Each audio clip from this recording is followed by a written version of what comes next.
The classroom exploded inward. Glass shattered across desks as 3 armored figures crashed through the observation dome. Alarms shrieked. Children screamed. Professor Velnex collapsed behind her podium, green blood pooling from her shoulder where a plasma bolt had torn through chitin and flesh. The attackers moved with mechanical precision, their crimson armor gleaming under emergency lights that bathed everything in pulsing red. "Secure the younglings," the lead soldier commanded, voice distorted through helmet filters. "The Queen wants specimens." Mira Chen didn't scream. 23 alien children from 7 different species scrambled toward the panic room. She watched. The soldiers wore Korthax war suits, identical to the ones in yesterday's history lesson about the siege of Calvara III. Heavy plating on legs and torso, lighter armor at joints. Helmet sensors clustered at the crown, vulnerable to vertical strikes but protected from frontal assault. She was 12 years old and 3,000 light-years from Earth, the only human child at Celestial Harmony Academy, and her mother's voice echoed in her head, "Panic gets you killed, Mira. Think gets you home. Move!"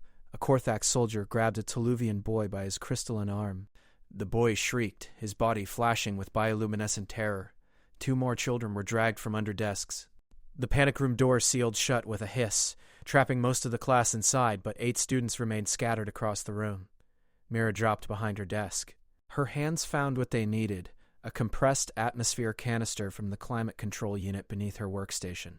Every desk had one, standard safety equipment for multi-species environments. She twisted the release valve halfway, not enough to trigger the pressure alarm, then rolled it toward the soldier restraining a Vorath girl, whose scales were turning white with fear. The canister struck his boot. He glanced down. "Explosive!" Mira shouted in perfect Korthax battle cant. "Thermobaric charge armed." The soldier released the Vorath girl and stumbled backward. His companions swung their weapons toward the canister. 2 seconds of confusion. Mira used them. She grabbed Professor Velnex's fallen ceremonial staff, 3 feet of solid dwarvinium dense enough to crack starship plating, and hurled it like a javelin at the emergency power junction above the door. The staff connected. Sparks erupted. The room plunged into darkness. "Night vision," the lead soldier commanded. 3 green targeting beams pierced the blackness, sweeping across overturned desks and cowering students. Mira had already moved. She knew this room. Knew that the Tuluvian student Rixla always kept bioluminescent algae samples in the 3rd cabinet. Knew that Korthax night vision operated on thermal imaging overlaid with enhanced light amplification. Knew that sudden bright light and darkness would overwhelm their sensors for 3.7 seconds. She found the cabinet, smashed the algae containers against the floor. Blue-white brilliance erupted like a supernova.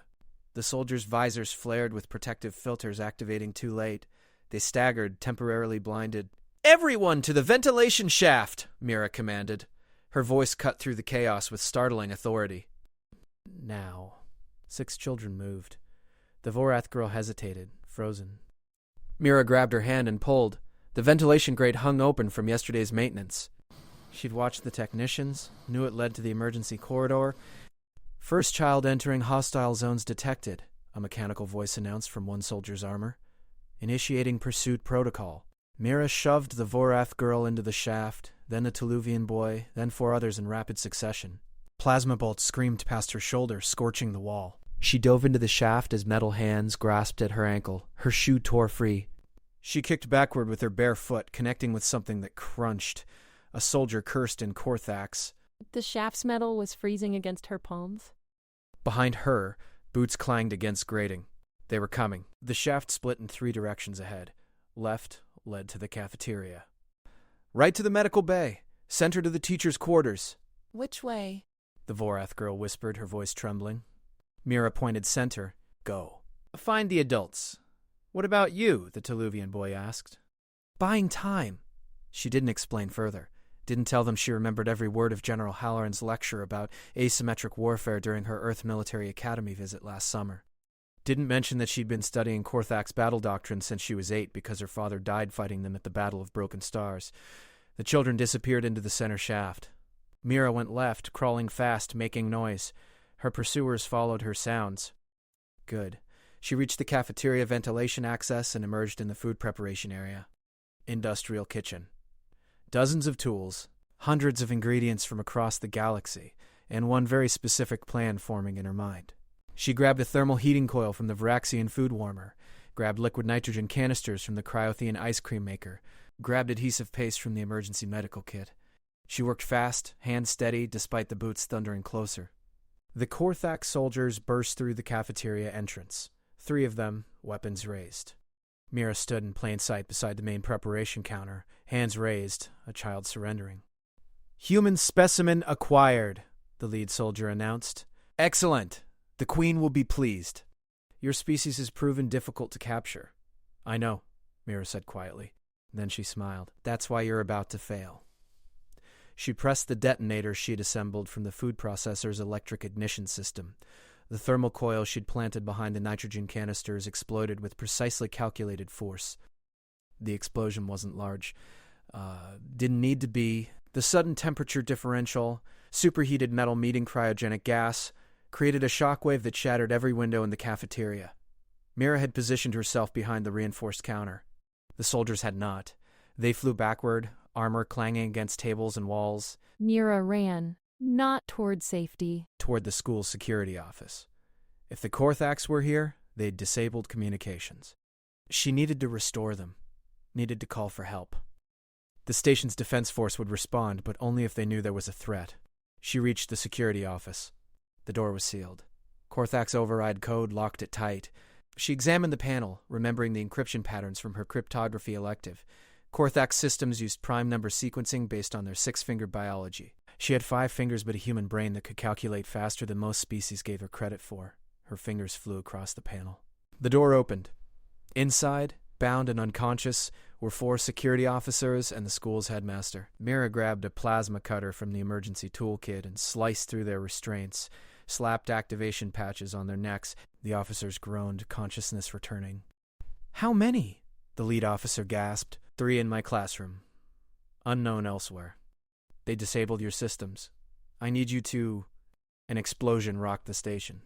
Then another. The floor tilted. Mira grabbed a handhold.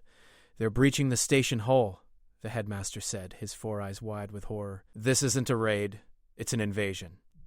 Through the security feeds flickering back to life, Mira saw the truth. A Korthax battle cruiser hung in space outside the station, disgorging assault pods. Dozens of them, maybe hundreds. This wasn't about capturing students. This was about capturing the entire station. A diplomatic hub where children from 50 species learned together, where treaties were signed, where the fragile peace between 100 worlds was maintained. "They want hostages," Mira said, her voice cold with certainty. "They want leverage." "Against whom?" an officer asked. Mira looked at him. "Everyone." The station shuddered again. Emergency bulkheads slammed shut, sealing sections. Somewhere distant, more plasma fire. More screaming. The security feed showed Korthax soldiers moving through corridors with ruthless efficiency, gathering civilians, executing anyone who resisted. And then Mira saw her. On the main view screen, broadcast from the Korthax cruiser directly to every display in the station. The Korthax Queen. 8 feet tall, her armor ornate with victory marks from 100 conquered worlds. Her face was partially visible through her ceremonial helmet, sharp features, eyes like volcanic glass, a mouth that had ordered genocides.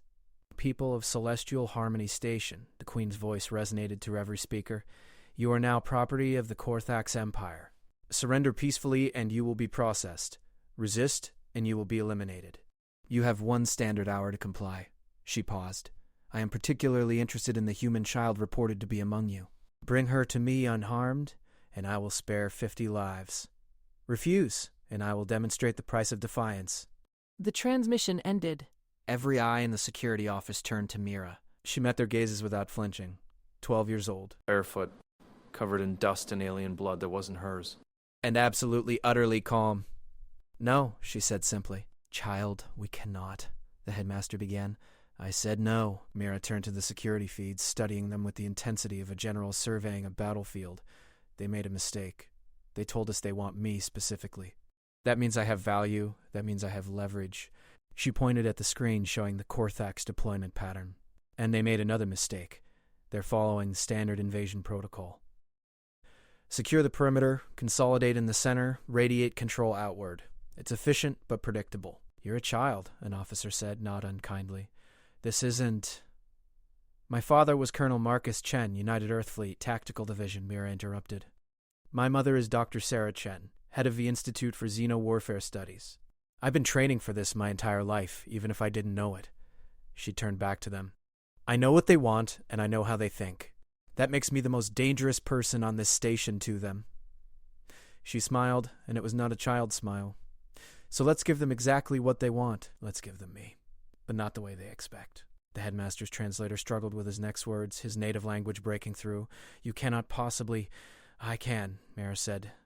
And I will, because every second we waste arguing, they're killing more people.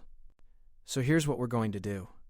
She pulled up a schematic of the station on the security console. This station was built on a Terran design framework, modified for multi-species habitation. I know every system, every backup, every redundancy. The Korthax don't. Her finger traced a path through the schematic. They've disabled primary communications. But they don't know about the quantum relay network built into the environmental processors. It's not designed for communication, but I can repurpose it. We can signal for help. That would take hours, an officer objected. Specialized equipment, 30 minutes, Mira cut him off. And I only need parts from systems they haven't secured yet. She highlighted 3 locations. Medical bay storage, engineering sub-level 3, and the observatory telescope array. Another explosion, closer this time. The security feeds showed Korthax soldiers advancing toward their position. They're coming, the headmaster whispered. Good, Mira said. She turned to the lead security officer. Can you buy me 30 minutes? The officer looked at her for a long moment, saw something in this human child's eyes that reminded him of warriors he'd served with in forgotten wars. Determination, clarity, the absence of fear. Yes, he said. Then let's move. They split up. 3 officers went to hold the corridor. The headmaster initiated emergency protocols to slow the Korthax advance. Mira ran toward the medical bay with 1 officer as escort. The station's corridors were chaos. Civilians fleeing, fires burning, the acrid smell of plasma discharge hanging thick in the recycled air. She reached the medical bay, found what she needed. A quantum entanglement scanner used for diagnosing cellular damage at the subatomic level, ripped it from its housing with strength born from necessity. The officer helped her carry it. Engineering sub-level 3, she said. Move. They moved. Down emergency stairs as elevators failed. Past sealed bulkheads that the officer overrode with security codes. Through sections where bodies lay in corridors, both civilian and Korthax. Mira didn't look at them. Couldn't afford to. Grief was a luxury for after survival. Engineering sub-level 3 was abandoned. The technicians had fled or been captured. Mira found the environmental processor control systems and began cannibalizing parts. Her hands worked with practiced precision, connecting components that were never meant to interface, bypassing safety protocols, jury-rigging a communication system from equipment designed for entirely different purposes. How do you know this will work? The officer asked. I don't, Mira admitted. But the mathematics are sound. Quantum entanglement doesn't care about signal jamming. If I can create enough coherent pairs and route them through the environmental network, I can punch a message through their interference. Where did you learn my mother's research? I helped her run simulations. She was trying to develop unhackable communication for military applications. Mira's voice was steady, but her hands trembled slightly as she worked. She always said the key was thinking about systems in ways they weren't designed for. Finding connections nobody else sees. The station shook. Through the walls, they heard the distinctive thump-thump-thump of Korthax breach charges. 5 minutes, the officer said, monitoring his tactical display. They've broken through 2 more sectors. They'll reach the observatory soon. Then we need to get there first. Mira grabbed the modified scanner. This goes with me. You need to... A plasma bolt screamed through the doorway, missing the officer's head by centimeters. Korthax soldiers poured into the room. 6 of them. Too many. The officer returned fire, his plasma rifle blazing. 1 soldier fell, then 2. But there were too many angles, too many shots. A bolt caught the officer in the leg. He went down.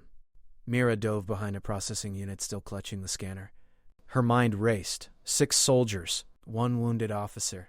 1 12-year-old girl.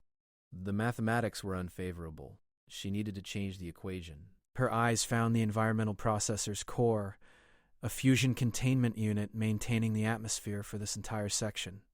Heavily shielded. Designed to be absolutely safe under any circumstances. Unless someone deliberately destabilized the magnetic containment field. "Officer," she called out, her voice calm. "On my mark, hit the red conduit above the third soldier from the left. That will... I know what it will do. Trust me." The officer didn't hesitate. "Ready." Mira's fingers flew across the processor's emergency panel. She input the override code she'd learned while helping maintenance staff 3 months ago. The same code that could trigger controlled venting of excess plasma buildup, except she wasn't triggering controlled venting. Mark.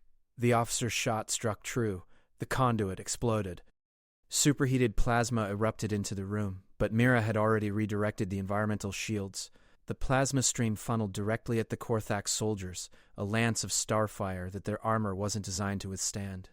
They died screaming, "Move!" Mira helped the officer to his feet. Emergency systems were already kicking in, sealing the plasma leak, but alarms shrieked warnings. They had minutes before automated safety protocols locked down the entire sublevel. They ran. The officer limped badly, but adrenaline and training kept him moving. Mira led them through service corridors she'd mapped during countless hours of exploration when she should have been studying. The observatory was close. So close. They burst through the observatory entrance just as Korthax soldiers appeared at the far end of the corridor. Plasma bolts followed them. The door sealed. It wouldn't hold long. The observatory was magnificent, a transparent dome offering a view of surrounding space. And there, so close it seemed she could touch it, hung the Korthax battlecruiser. Smaller craft swarmed around it like insects. In the distance, she could see other stations, other ships, all oblivious to what was happening here. But not for long. Mira connected the modified scanner to the telescope's quantum calibration array. Her fingers danced across controls, routing power, establishing connections, building the communication pathway that shouldn't exist. The mathematics sang in her head, her mother's equations, her father's tactical training, everything she'd ever learned converging in this moment. The door began to glow red as Korthax soldiers cut through it. "Mira," the officer said quietly, "whatever you're doing, almost there." Sweat ran down her face. One wire left. One connection. She reached for it. The door exploded inward. Korthax soldiers flooded into the observatory. 10 of them. 20. More. And walking through them, armor gleaming with dark ceremony, came a figure Mira recognized from the broadcast. The Korthax queen herself had come. "Stop!" the queen commanded, her voice resonating with the authority of someone who had ended civilizations. "Step away from the device, human child." Mira's hand hovered over the final connection. One touch. 1 second. That's all she needed. "I said stop!" The queen raised her weapon, pointing it not at Mira, but at the wounded officer. "Or he dies." Mira looked at the officer, looked at the connection, looked at the queen, and smiled. "You're already too late," she said softly. She connected the wire. The telescope's quantum array blazed to life. Through the environmental network, through every processor and system across the station, quantum-entangled particles found their pairs in ships and stations throughout the sector. The message Mira had encoded, simple, desperate, impossible to fake, propagated instantaneously across light years. Celestial harmony under attack. Korthax invasion. Send help. The queen's face twisted with rage. "Kill, ma'am," one of her soldiers interrupted, his tone urgent. "Multiple vessels changing course." Terran. Voraf. Tuluvian. They're responding to a distress call. How did... The queen's eyes locked on Mira. Understanding dawned, followed by something that might have been respect. Might have been fury, probably both. "Clever," the queen said. "But help takes time to arrive. I can accomplish much in that time. I can execute every being on this station. I can escape before your reinforcements arrive. I can make you watch as I..." "No," Mira interrupted. "You can't." The queen's helmet tilted. "Explain. Because you came here yourself. The great Korthax queen, who never leaves her flagship for anything less than a guaranteed victory. You came to the observatory to stop me personally. That means I did something that scared you enough to break protocol." Mira's voice was steady. "You're not here to kill me. You're here to understand how a human child disrupted your invasion. You need to know what I know. What Earth knows. What we can do." The station shuddered. On the view screen, the first responding ships dropped out of quantum tunnels. Terran destroyers, sleek and lethal, Vorath dreadnoughts, massive and unstoppable. The cavalry was arriving. The Queen stared at Mira for a long moment. Then, impossibly, she laughed. The sound was like rocks grinding together. "Your species," the Queen said, "is going to be a problem, aren't they?" "Yes," Mira said simply. "What is your name, child?" "Mira Chen." "Daughter of Colonel Marcus Chen, who you killed at Broken Stars." The Queen nodded slowly. "I remember that battle. Your father's tactics cost me 3 heavy cruisers before we adapted. He was brilliant." She paused. "As are you. Remember this moment, Mira Chen. Remember that I could have killed you. Remember that I chose not to. Because one day we will face each other again across a battlefield, and I want you at your full potential. I want to test myself against what you become." "You're retreating," Mira said, making it a statement. "Temporarily. This station is lost. The hostages are worthless now. But I learned what I came to learn." The Queen turned to her soldiers. "Recall all units." "Return to the fleet?" "And me?" Mira asked. "You," the Queen said, "are exactly where you need to be. Growing. Becoming the adversary I will one day defeat. Or perhaps," she paused at the doorway, "perhaps the one who defeats me. Either way, the story will be magnificent." She left. Her soldiers followed. Within minutes, Korthak's assault pods were retreating, racing back to their mothership. The battlecruiser's engines flared. It accelerated away just as the first Terran destroyer achieved firing position. Mira sank to the floor, her legs finally giving out. The officer collapsed beside her. Around them, the station's alarms gradually silenced as automated systems registered the threat departing. She'd done it. Saved the station. Saved the students. Saved herself. At age 12, help arrived. Medics. Security forces. Diplomats. Her mother, pale and terrified, arriving on the fastest military transport. Mira was examined, debriefed, commended, overwhelmed with attention from beings across the galaxy who wanted to understand what had happened. But through it all, she remembered the Queen's words, the promise of a future confrontation. The challenge implicit in being allowed to live. 3 months later, back on Earth, Mira stood before the United Earth Fleet Academy's entrance.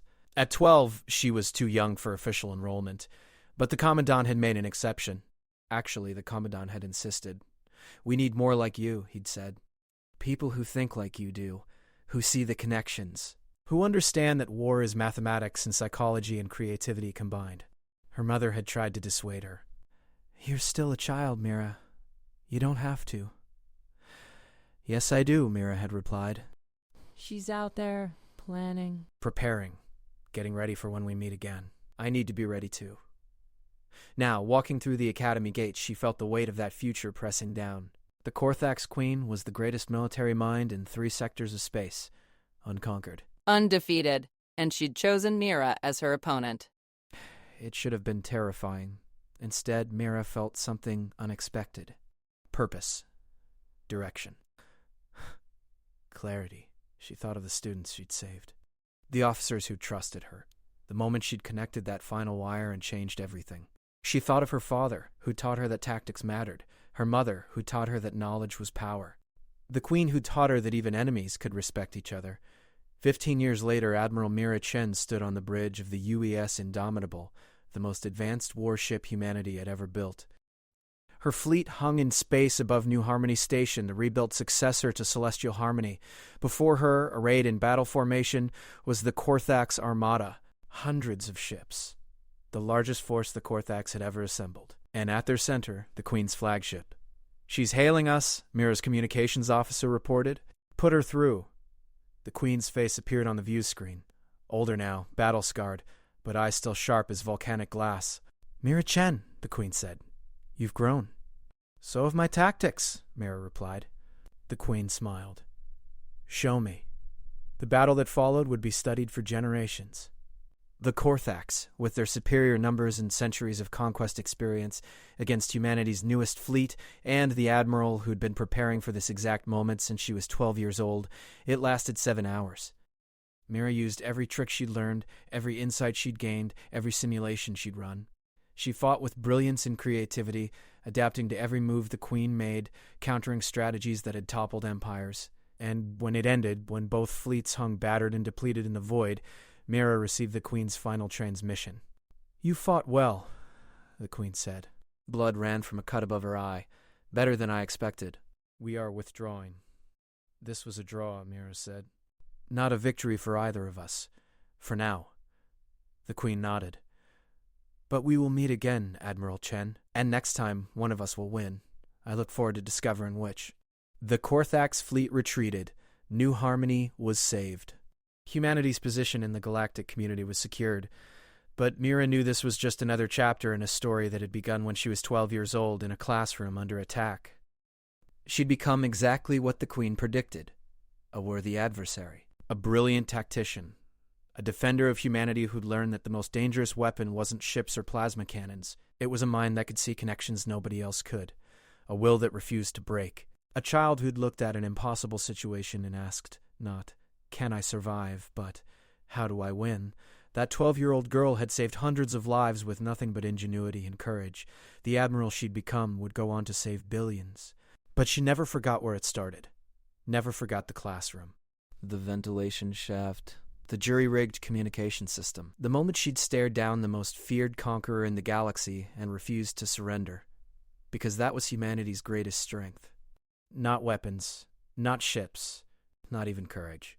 It was the refusal to accept defeat. The ability to find solutions where none seemed to exist. The capacity to look at overwhelming odds and still find a way to fight. The Queen understood that now. Understood that when she'd chosen to let Mira live, she'd made the choice that would ultimately lead to the Korthax Empire's first real setback in centuries. And somewhere in her fortress flagship, fleeing toward the galactic rim, the Queen smiled, because she too had learned that lesson. The best battles weren't against those you could easily defeat. They were against opponents who made you better by forcing you to evolve. Mira Chen had become that opponent.